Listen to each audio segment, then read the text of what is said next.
Last Saturday, I hit 10,000 subscribers. Thank you guys for your support. It really means a lot to me. Thank you so much. The question people ask me the most is, what did you do before you became self-employed? I mean, there's a lot of stories to tell, but I want to keep it short and just give you an overview of what I've done. So in 2003, I finished school. I always sucked at school, but I liked being there because I liked hanging out with my friends. So I was done with school, didn't really know what to do, but I kind of started editing movies with iMovie. So I thought maybe that's something I should look into. I applied for jobs at several TV and movie productions, and I finally got a job in a small TV production in Cologne. And I worked there for probably 2 years. Yeah, around about 2 years. During those 2 years, my interest shifted from editing to camera works. I really got into photography and filming and all of that. So I thought, maybe I should study this. So after 2 years, I quit my job at the production company and started studying design in Düsseldorf because they had a huge laboratory. Like, you can develop all of your own stuff. They had huge analog cameras and like all the equipment you could possibly dream of. So I went there.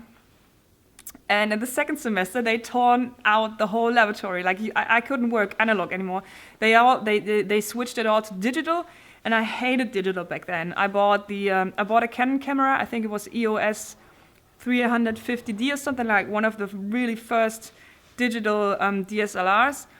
I hated it. So I played around with that camera. I decided, okay, you know what? If I can't do it analog, I'm not gonna do it at all. So I needed to find something else to stay there because I really liked the school and I liked what we were doing. So I started making things. I had a class where we had to come up with a project that included only everyday objects. So we had to do something with stuff you had laying around the house anyways. And that's when I built my tattoo machine. And that is the project that got me into soldering and a little bit of electrotechnic stuff.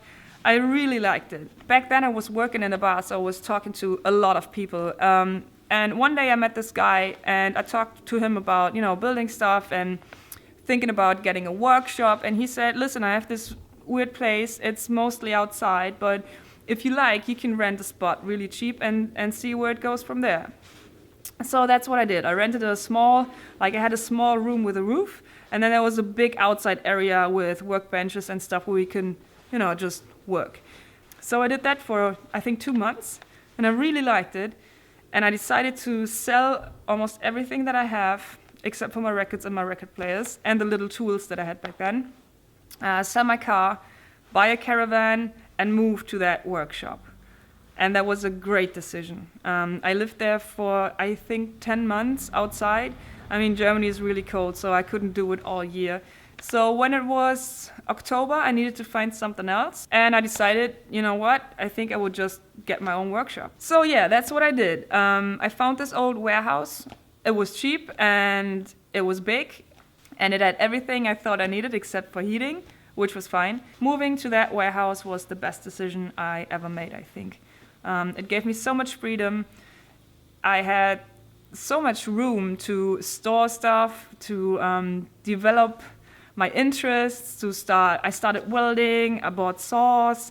The neighborhood was very industrial, so I could always borrow tools from my neighbors if I didn't have them. So being in that workshop is really the foundation of everything that I have now, I think. After a couple of years, I think I studied design for 6 years. I finished it, did my master's degree, and then I was looking for a job.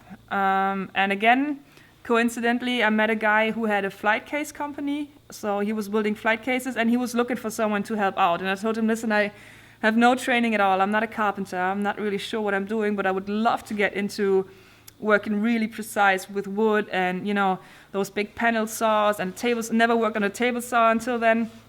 So I started the job there 50% of the time, so I still had enough time to work on my own projects, but had some money and was insured working for him, which was great, but very, very tough. I always say that was my Karate Kid apprenticeship because it was wax on, wax off all day. It was a hard time, but I learned so much. especially about work ethics. I quit that job after 2 years because I applied for a job at Urban Outfitters, and the job is called display artist. Every Urban Outfitters has a little workshop in the basement or wherever the room is, and there's a display artist working there. And that person is building most of the furniture, and they're doing the windows, like painting on windows, pasting posters, stuff like that. It was a really, really cool job. I could make my own decisions. I had my own budget. I had my own workshop. I got to fly to Barcelona and build a store there. I spent a lot of time in Frankfurt and went to Munich and Berlin. It was a really great time. Still, I decided to quit that job in May because I want to work for myself. I miss being responsible.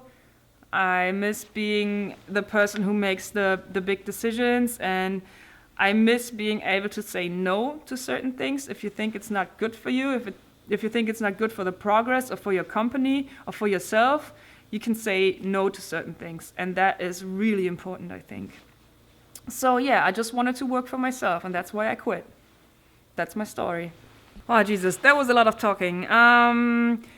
Just a quick shop update. I think I ruined the workbench. The epoxy does not cure. I got a lot of comments about it, and I'm pretty sure that you all are right, and it is just too cold in here. The epoxy cannot cure. I hope to be able to rescue that project. If not, we will see. I got more stickers for my bandsaw, so let's go over there and check it out. Thank you guys so much for sending me all the stickers. I'm still excited every time I find a letter in my mailbox, so continue to send me stuff. I really, really like it. And now it's time for Malakal is one of my favorite bands of all times.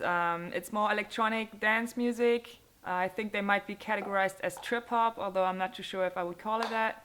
They started in 1994 and split up in 2003, which is a shame because I never got to see them live, and that is one of the things I really can't get over it. I can't get over that I never saw this band live because I like them so much. So last week's recommendation was more on the rock and roll side. This is more electronic dance. If you're not into dance music, I understand that, but give it a shot because this is different. Malakal is a different band. My recommendations from this album, Things to Make and Do, would be Pure Pleasure Seeker, Absent-Minded Friends, and The Time Is Now. You probably know The Time Is Now and Bring It Back. Those are their two big hits. The other songs are awesome as well. All right, that's it from me this week. See you next week. Have a great time, and let me know what you think in the comments. And don't forget to ask me a question. See you then.